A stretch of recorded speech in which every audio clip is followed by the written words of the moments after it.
Halo teman-teman, perkenalkan nama saya Ainun Ma'rifah. Pada kesempatan kali ini saya akan menyampaikan teori perkembangan peserta didik. Teori perkembangan peserta didik yang akan saya bahas ada 3. Yang pertama, teori perkembangan kognitif biasa. Yang kedua, teori perkembangan sosial emosional Van Brenner. Dan yang ketiga, teori perkembangan sosial emosional Erikson. Perkembangan kognitif biasa. Perkembangan kognitif pada usia sekolah dasar, yakni usia 7-11 tahun, biasa menyampaikan asumsinya. Yang pertama, anak sebagai pembelajar yang aktif dan memiliki kemauan kuat, mereka memiliki ketertarikan untuk belajar dan berusaha menemukan sesuatu dari lingkungan mereka sendiri. Yang kedua, anak membangun pengetahuan melalui pengalaman yang mereka dapatkan. Yang ketiga, anak belajar melalui proses asimilasi, yakni merespon terhadap objek atau peristiwa dengan menggunakan cara yang telah dimilikinya. Dan akomodasi, yakni kemampuan untuk memodifikasi skema yang telah ada untuk membentuk rancangan baru. Yang keempat, interaksi anak dengan lingkungan fisik sosial penting bagi perkembangan kognitif. Yang kelima, proses akuilibrasi mendorong kemajuan berpikir untuk semakin kompleks. Yang terakhir, yang keenam, perubahan kematangan di otak membuat kualitas berpikir anak menjadi berbeda pada usia yang berbeda.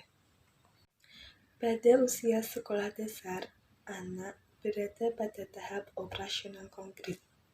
Anak-anak mulai memahami bahwa sudut pandang yang mereka alami tidak selalu juga dialami orang lain. Anak mulai dapat melakukan operasi yang melibatkan objek dan mereka dapat bernalar secara logis. Anak dapat berpikir secara operasional dan logis. Mereka dapat berpikir berkebalikan antara benda nyata dan konkret. Mereka fokus pada panjang dan tinggi, yakni pada 2 dimensi. Anak mulai menunjukkan konservasi untuk mempertajam kemampuan berpikir mereka. Anak mengembangkan kapasitas untuk berpikir secara sistematis terhadap sebuah objek dan aktivitas yang konkret. Berkembangnya juga penalaran deduktif mereka. Anak mampu untuk menarik kesimpulan logis berdasarkan informasi yang didapatkan dan benar. Baik, selanjutnya yaitu perbandingan dari pengalaman pribadi dan hasil observasi wawancara di kelas 4 sekolah dasar. Untuk pengalaman pribadi, pada saat berusia 7-11 tahun, saya sudah dapat memahami pembelajaran dengan baik karena pemahaman logika pada usia tersebut telah berkembang. Konsep berbagi dengan teman sebaya, baik di rumah atau di sekolah, sudah mulai saya pahami dengan secara adil. Mengingat pembelajaran berdasarkan materi dengan membaca dan kegiatan eksperimen dengan mencoba langsung untuk membuktikan materi dengan logika yang jelas yang dipelajari, serta dari kegiatan literasi. Namun, saya masih merasa kurang mampu untuk menghafal suatu materi karena terkendala kemampuan menghafal saya yang masih kurang. Selanjutnya, untuk hasil observasi wawancara di kelas 4 sekolah dasar, peserta didik memiliki keaktifan dalam mengikuti pembelajaran, baik dalam kegiatan di kelas maupun kegiatan di luar kelas. Peserta didik membangun pengetahuan melalui pengalaman mereka. Mereka dapat menerapkan cara berpikir logis dan menalar saat mengikuti pembelajaran seperti saat kegiatan diskusi kelas.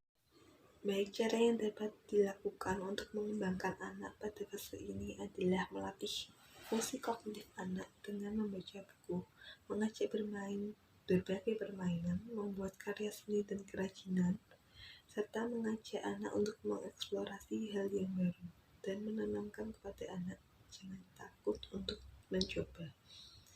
Fase ini mengajak anak untuk aktif mencoba dan mengkolaborasikan materi dengan pembelajaran agar mereka mereka dapat menerima materi yang dipelajari dengan baik. Baik, selanjutnya yaitu teori perkembangan sosial emosional Brown van Brunus. Yang pertama, mikrosistem. Lingkungan di mana individu tersebut menghabiskan waktu yang dapat dipertimbangkan seperti bersama keluarga, orang tua, teman sebaya, guru, sekolah, dan lainnya. Yang kedua yaitu mesosistem. Hubungan di antara mikrosistem. Hubungan antara pengalaman yang diperoleh dalam keluarga dengan pengalaman yang diperoleh di sekolah serta antara keluarga dan teman sebaya. Yang ketiga yaitu ekosistem. Pengalaman dalam lingkungan sosial di mana individu tidak memiliki peran aktif namun memiliki pengaruh bagi sesuatu yang individu alami. Yang keempat yaitu makrosistem, melibatkan budaya yang lebih luas. Budaya merupakan istilah yang sangat luas mencakup peran faktor etnis dan sosial ekonomi dalam perkembangan anak. Yang terakhir yaitu kromosistem, mencakup seperti apa kondisi sosio-historis dari perkembangan para siswa. Selanjutnya dari pengalaman pribadi, mikrosistem. Pengalaman, pola asuh yang orang tua terapkan kepada kami termasuk dalam pola otoriter. Pola asuh yang membatasi dan menggunakan hukuman untuk menuntut kami mengikuti dan melakukan perintah orang tua yang membuat saya kurang memiliki sebuah pilihan untuk dapat melakukan sesuatu dan dalam bersosialisasi cenderung malu. Yang kedua, mesosistem. Pengalaman saat saya berada di sekolah dasar melalui penerapan pola asuh dengan mikrosistem membentuk kepribadian saya dan berpengaruh cenderung malu terhadap lingkungan sekitar dan kurang mampu untuk beradaptasi dengan orang baru. Ekosistem. Pengalaman masa kecil saya mengalami fase di mana karena orang tua sibuk bekerja sebagai pegawai, saya ditempatkan di sekolah full day yang waktu pulangnya hampir sama dengan orang tua pulang dari bekerja. Makrosistem. Pengalaman kehidupan di masa kecil saya tinggal di lingkungan pesantren sehingga kegiatan jam belajar masyarakat diisi dengan kegiatan keagamaan di masjid dan musola sekitar. Anak dibiasakan untuk mengikuti sholat berjamaah di waktu sholat. Kegiatan setelah asar dan maghrib yakni mengaji, penanaman karakter disiplin dan tanggung jawab untuk tertib mengikuti kegiatan. Saya bertempat tinggal di desa sehingga pembiasaan saling tegur, salam, sapa, sopan dan santun sudah dibiasakan antar warga. Yang terakhir yaitu kronosistem. Pengalaman terjadi pada saat saya berpindah dari sekolah di daerah perkotaan ke daerah desa. Setelah itu, sekolah sebelumnya berbasis agama dan sekolah setelahnya merupakan sekolah negeri. Perubahan saya rasakan dan perlunya sebuah adaptasi dan pembiasaan baru. Untuk penerapan penggunaan teknologi baik di sekolah lama ataupun sekolah baru sudah diajarkan teknologi secara dasar. Selanjutnya yaitu berdasarkan wawancara dan observasi di kelas 4 mikrosistem. Secara umum, siswa kelas 4 tidak ada yang dikucilkan di dalam kelas, namun terdapat siswa yang kurang mampu mengontrol emosi karena pengaruh contoh dari orang tua. Selanjutnya, mesosistem. Dalam kegiatan di sekolah, anak-anak mendapat dukungan penuh dari orang tua. Terdapat satu anak yang kurang mendapat perhatian dari orang tua karena terlalu sibuk. Namun, orang tua tersebut menyediakan guru les untuk anaknya. Yang ketiga, ekosistem. Peserta didik kelas 4 terdapat anak yang kurang mampu mengontrol emosi karena dipengaruhi oleh pola asuh orang tua. Terdapat anak yang hiperaktif karena faktor lingkungan dan keluarga. Yang keempat, makrosistem. budaya baik yang dibiasakan pada anak akan berpengaruh pada kepribadian. Anak kelas 4 dilatihkan untuk menjadi pemimpin dalam kelompok, sehingga muncul bibit kepemimpinan yang baik seperti bersikap adil, menghargai teman, dan bertindak secara baik. Yang kelima, kronosistem. Anak-anak kelas 4 sudah diperkenalkan dengan teknologi. Mereka sudah terbiasa dalam mengoperasikan alat elektronik, sehingga teknologi sudah sangat dekat dengan anak-anak. Teori perkembangan sosio-emosional Van Brenner dapat menjadi role model bagi anak, mengajak anak bermain sambil belajar, mengajak anak untuk berbagi, mengenalkan anak dengan pengalaman baru, mengajak anak untuk bersimpati dan berempati, dengan melatih sosial emosional anak agar terlatih membantu anak untuk tumbuh dengan menjadi pribadi yang dewasa, karena karakter seorang anak terbentuk sejak usia dini. Teori perkembangan sosial emosional Erikson, industri versus inferioritas usia 6-12 tahun. Tugas perkembangan adalah terserap dalam pengembangan dan penerapan keterampilan, penguasaan dasar-dasar teknologi, dan menjadi produktif.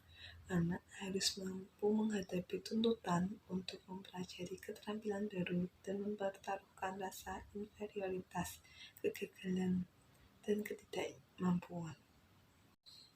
Baik perbandingan pengalaman pribadi dengan wawancara dan observasi kelas 4. Pengalaman pribadi saya saat berada di jenjang sekolah dasar, saya merasa senang dalam bermain dan antusias mengikuti kegiatan sekolah yang melibatkan adanya interaksi dengan teman sebaya. Saat berada di sekolah dasar, pelajaran yang saya sukai adalah matematika. Sehingga saat pembelajaran saya merasa percaya diri dan senang mengikuti karena berharap akan mendapatkan hasil yang memuaskan.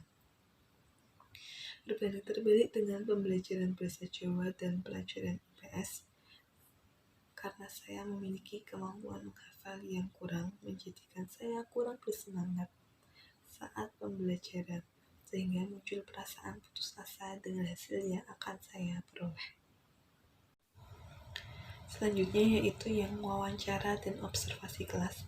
Perkembangan peserta didik kelas 4 sangat beragam kemampuan akademik yang dimilikinya. Terdapat siswa yang pintar, cukup pintar, dan kurang pintar. Beberapa dari mereka memiliki bakat di bidang seni, seperti seni menggambar dan seni bercerita storytelling. Pengalaman yang mereka miliki mampu membantu mengembangkan dirinya, seperti mereka mengikuti kegiatan dalam kelas diskusi, pramuka, dan ekstrakurikuler. Dari mengikuti kegiatan tersebut diharapkan mampu menumbuhkan rasa percaya diri pada diri mereka. Pengembangan yang dilakukan oleh orang tua dan guru yakni untuk memberikan dukungan dan dorongan. Dalam pemberian dukungan dan dorongan diperlukan kehati-hatian untuk tidak menyamakan pencapaian dan penerimaan. Dukungan dan dorongan yang diberikan dapat membantu anak melewati tahap ini, terutama mereka yang mungkin berjuang dengan perasaan rendah diri. Pentingnya adanya apresiasi, namun jangan diberikan secara berlebihan. Mendorong anak untuk berkembang di bidang yang mereka unggul dapat membantu menumbuhkan rasa kompetisi dan prestasi. Dalam hal prestasi, guru dapat memberikan fasilitas agar bakat yang dimiliki peserta didik dapat berkembang, sedangkan untuk yang hiperaktif atau memiliki kekurangan dalam hal akademik dapat mengembangkan bakat yang dimiliki dan dapat disalurkan menjadi hal-hal yang bermanfaat. Penyelesaian dan solusi yang dapat dilakukan. Yang pertama, masalah keberagaman peserta didik. Guru dapat melakukan pembelajaran dengan diskusi, membagi kelompok secara heterogen. Untuk mengecek pemahaman siswa terhadap pembelajaran, dapat guru lakukan dengan melakukan kuis di awal kegiatan untuk mengingat pembelajaran sebelumnya. Yang terakhir yaitu permasalahan yang ada pada pribadi siswa. Guru dapat berkomunikasi dan bekerja sama dengan orang tua. Penyesuaian yang dapat diterapkan agar anak bisa berinteraksi secara efektif bersama saya dengan menjalin komunikasi secara baik dengan anak. Karena dengan adanya komunikasi yang baik antara kita dan anak akan terjadi interaksi yang baik. Beberapa hal yang dapat dilakukan untuk berkomunikasi dari hati ke hati pada anak adalah untuk membangun kepekaan dan sensitivitas diri kita terhadap sikap anak dengan mencermati bahasa tubuh mereka ketika berinteraksi dengan kita. Sikap-sikap tubuh yang muncul mampu menjelaskan apa yang sedang terjadi pada pikiran mereka ketika berkomunikasi dengan kita. Hal ini sangat efektif ketika interaksi dengan anak terjalin dengan baik dan lancar.